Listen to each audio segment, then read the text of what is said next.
السلام عليكم ورحمة الله وبركاته. أعزائي المشاهدين، نقدم لكم هنا أخبار جيدة جدا جدا جدا. افتتاح الدورة اليمني افتتاح الدورة اليمني الجولة الأولى يوم الخميس. هنا الموعد والمباراة وكل شيء والقنوات الناقلة للدوري اليمني.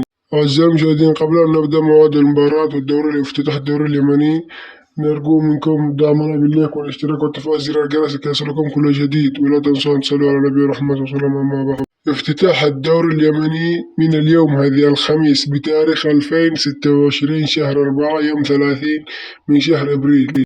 طيب، الجولة الأولى المباراة بين شباب البيضاء هلال الحديدة، فحمان التضامن، الساد سالم الغرافة، اتحاد إيب العروبة. شباب البيضاء هلال الحديدة، القناة الناقلة يمن شباب بجودة عالية، ستبث المباراة بجودة عالية. باقي الأندية لحد الآن ما لم يتم إعلان أي قناة جنب قناة يمن شباب.